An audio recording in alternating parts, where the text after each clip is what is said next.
Hello everyone, this is Kate Warnock coming back to you live from day 2 of MediFuture. I'm the social media manager for GuideWell. I'm delighted to have with us here today in the GuideWell Insights Lounge, Leeba Lessin. Leeba, welcome to the interview. Thank you.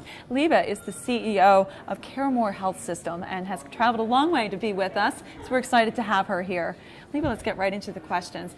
You have a very long experience in the industry where you have certainly seen health IT evolve. Can you tell me what role does it play in the CareMore system of delivery? Certainly, for much of our recent lives in healthcare, the role that IT has played is a data aggregator and a transactor. But where we're headed for sure is for data to do two things. One is to constantly monitor effectiveness, and the second is for data to be fed real time into various kinds of applications, mostly emerging as mobile applications, in ways that clinicians can make point of care decisions, immediately communicate with family members, other members of the care team, and make sure that the patient's experience is as coordinated as possible. Coordination has become a much overused buzzword in our industry over 20 years, and the power of IT today, I think, is to make that a reality and not a sort of a bureaucratic process. So I would say along with that, coordination is certainly critical, but so is collaboration. You have a very unique perspective in that you've been on both sides of the house. You've been with the payers, you've been with providers. Can you explain to us what role do you think is necessary for those two to come together so that we're sure that consumers are winning with the highest quality care at the most affordable price? Well, the payer-provider collaboration, I think if it begins with economics, and I know that right away our minds go economics equals profits, and that's the trap we've gotten ourselves into, I think. I think that if both the payer and the provider think about the right economic construct for healthcare. Payers are, after all, the stewards of the funds, if you will. And I think we all are coming to be pretty clear about how payment mechanisms affect behavior, how they drive resource utilization that may not be efficient, how rewards can be so powerful in driving the right outcomes. So if we think of economics in those sort of classic liberal arts kinds of ways, how do we drive desired behavior, desired outcomes, we can have phenomenal collaboration between payers and providers. I think also payers and providers need to quit arguing about whose patient it is or whose member it is, and rather say that they are jointly accountable for the outcomes of that individual, and to feel free to be segmented in that regard. Certainly the healthcare needs of a 20-year-old and a 70-year-old are quite different, and our products have started sort of segmenting, Medicare products, exchange products, but if we kind of take it out of a product construct and look at the segments of individuals and the place they are in their life and their health status, and we do that together and then go back to product design, I think it's another place of great collaboration. Right. I think it harkens back to your first response, the role of health IT. The payers have certain information on the consumer. The providers have more information, and you get the best of both worlds when you join and share that information. You really get a more complete vision of who that patient and that consumer is. So another point I think well made. You know, you had spoken earlier, Leeba, about the comparative metrics of clinical care and how important it is within the CareMore Health model for you to know what is working and how do you change that system when it's not. Can you speak more to comparative metrics and how that might impact population health? Well, certainly comparative metrics, at the root of it is what are you comparing, what's being compared to what? And so at CareMore we have focused on two kinds of comparative metrics. One is team-based comparative metrics. We capture about 135 clinical metrics, and when I say clinical, I really do mean clinical. They're not utilization metrics. They're things like at what rate is the GFR score of our kidney patients changing? At what rate is the blood pressure of our population being managed? So we accumulate about 128 of these metrics, and we compare neighborhood team to neighborhood team. So we say, how is blood pressure being managed in Richmond, Virginia versus Nevada, Las Vegas, Nevada, for example. We have 18 communities that we're measuring across, and we have found that to be phenomenally powerful. Nobody wants to be the worst manager of blood pressure, but relatedly, it reinforces part of our culture, which is this. For much of my career, I have heard people say, well, CareMore can't be effective in fill in the blank of a city because healthcare here is different. The healthcare system is different. And for sure, there are major regional variations in healthcare. But from our point of view, blood pressure management is blood pressure management is blood pressure management. It doesn't matter if you're in Cincinnati or Tampa or Los Angeles or Las Vegas. And so it helps us reinforce the power of the patient's clinical need. The second place that we are starting to increasingly spend time on comparative metrics are our own clinical results over and against the published best practices in academic journals. So if an academic journal article comes out, for example, that says that engagement of a social worker in helping manage stability of dementia patients proved better outcomes than the non-social worker involved situation. And most academic articles have quite a bit of data in them. Right. Then we compare our own data to the data in the academic articles, and can we achieve the same outcomes that are being shown to be able to be proven in academic settings? And that's another power of comparative data for us. You know, it's a fascinating conversation and how you apply that, because we had a conversation earlier today about how it makes more sense. I think it was with David Friedman was talking about how scientific studies are drafted and the results that are published aren't always useful. They could even be misleading. And his point was we have to apply it to real world situations. Yes. And I think what you're doing clearly is real world, and you have the right infrastructure, and you're measuring the right things that are actionable. So I think that's fantastic. You know, another thing that's so unique about the CareMore model is your team care approach. And clearly you have gotten a lot of positive results from that. My question for you though, Leeba, is team-based care isn't always taught in medical school.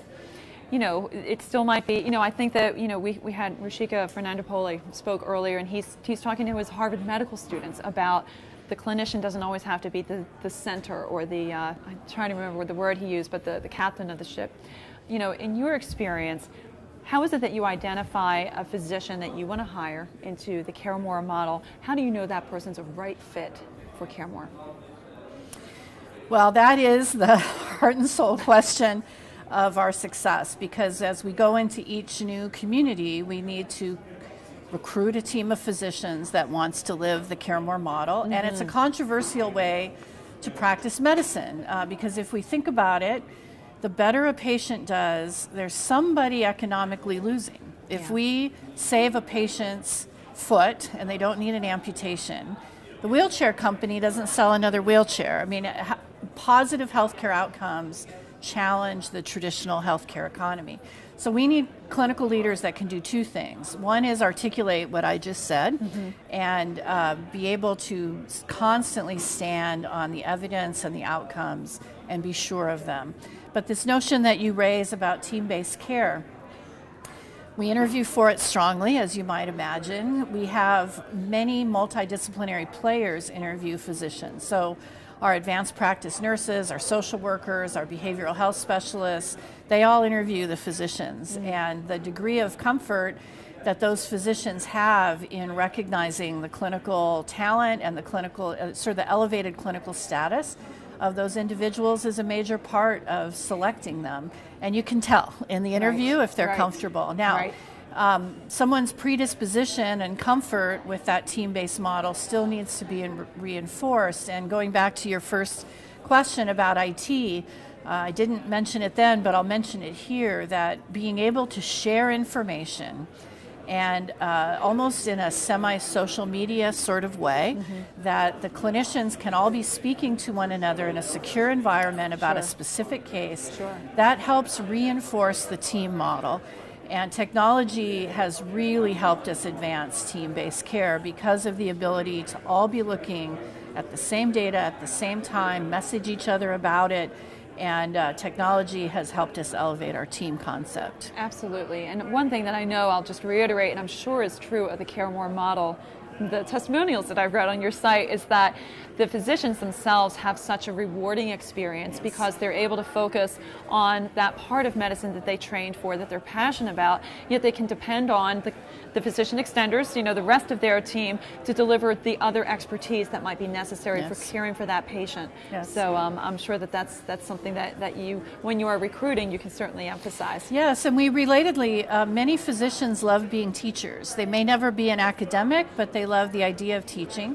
And so there's a part of their role that is teaching their team clinical medicine. So it's partly their job to make sure that all those advanced practice clinicians and extenders have the highest ability and knowledge in managing any number of aging-related conditions. It's a very motivating thing for the advanced practice clinicians, but it's also an enjoyable thing for the physicians who do like to teach. Absolutely. So maybe along those lines, Leeba, can you address, you work specifically with a senior population, and some of them might have habits that are ingrained over a long period of time that your teams are now challenged with modifying. Can you tell us, how do they address making those changes in a way that's impactful, yet obviously respectful to the patient that they're working with? That's a really good question, and we stumbled into this one a bit because there's a bit of resignation sometimes on the part of the clinical delivery system. We've adopted this word about compliance. The patients aren't compliant. And so we had a chief medical officer who's since retired, but he was active 7-8 years ago, and he kept challenging that word. Then he said, what if we made compliance our problem and not the patient's problem? What would that change about what we do? Well, we started on things that seem simpler and more straightforward now, but things like someone not taking their medication, if you actually ask them why, sometimes it's very solvable. Sometimes it's, my hands can't open the cap, I forget, it's a $30 copay and I didn't have it this month. So if it becomes the job of our clinicians to solve those pieces of the problem, then we can make a dent in compliance. Now, there are much more deep-seated behavioral kinds of issues that habits, lifetime habits that need to be broken, and we have found that the power of education is phenomenal. So to give you an example, in diabetic foot care, we have a remarkable amputation rate. It's about 80% less than the Medicare fee-for-service average in amputations. Some of that is truly clinical in the sense that we have very advanced wound care programs. But really, our big aha was we have a program we meet with our members in their first 30 days of enrollment. It's called Healthy Start. And in the Healthy Start exam, if someone is diabetic, we ask them about foot care. And 50% of people that come to us with diabetes have never heard that foot care is important. So it's shocking, isn't it? So if you start there, and in a very human, simplistic, no doctor speak way, say, any break of the skin on your foot, come here the next day. How simple is that?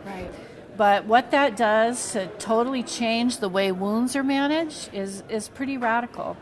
More deep-seated kinds of things around lifestyle. We do have behavioral counselors, we have nutritionists, and we kind of hound people. Come in, come talk, and that's where the multidisciplinary team also has some value.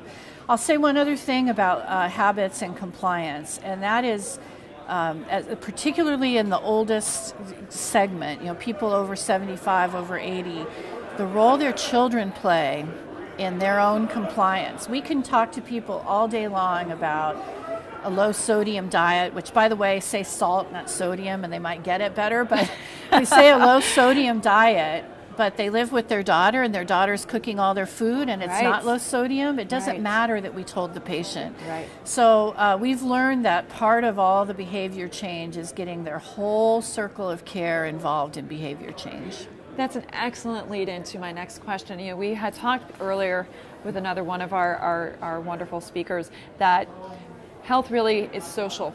It is not, and not social as in Facebook and Twitter, as much as that's a role, but it's your circle of caregivers, it's your family, it's your support system, you know. And I really appreciated when I visited the CareMore site that you have a special section just for caregivers. Yes. And I think that's a really critical piece that I think might be missing from a lot of the traditional care delivery. Can you speak a little bit more as to why you do focus on the caregiver as much as you do the patient that you're serving?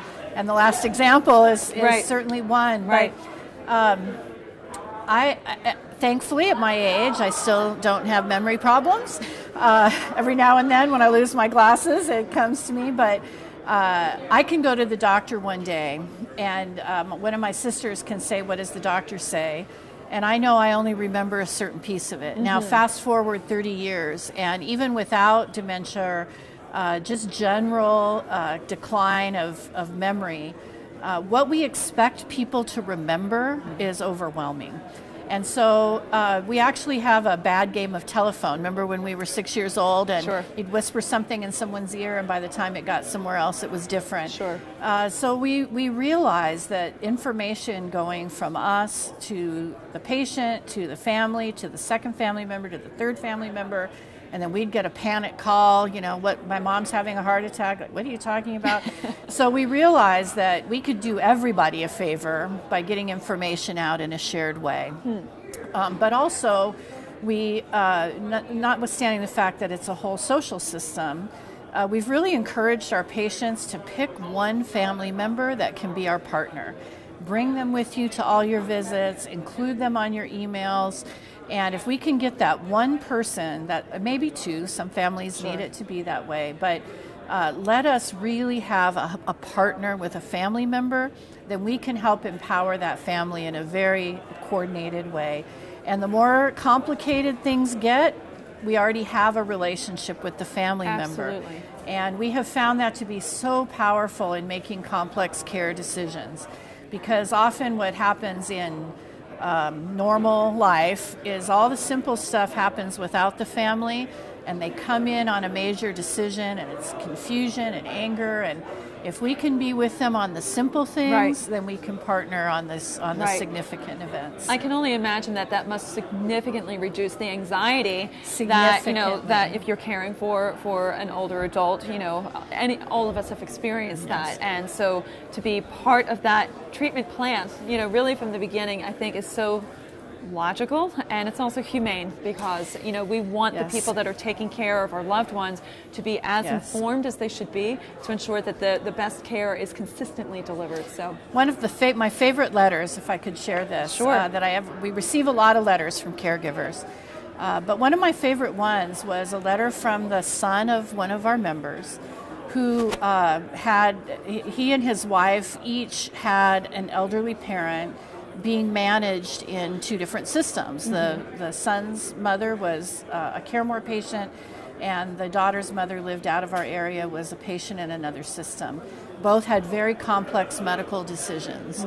And he wrote me a letter basically saying, CareMore is good for our marriage, because there was so much tension brought into the marriage about travel and bad information and crises. And in the CareMore scene, the information was there, the crises were mitigated, and so I thought, there's more than one kind of mental health that we're improving, and if CareMore care of a senior can improve a marriage, great. That's terrific. Well, Leeba Lessin, you have been a fantastic interview for us today, and I'm so glad that you were part of the GuideWell Insights Lounge. Thank you. And this is Kate Warnock, Social Media Manager for GuideWell. I look forward to joining you again soon.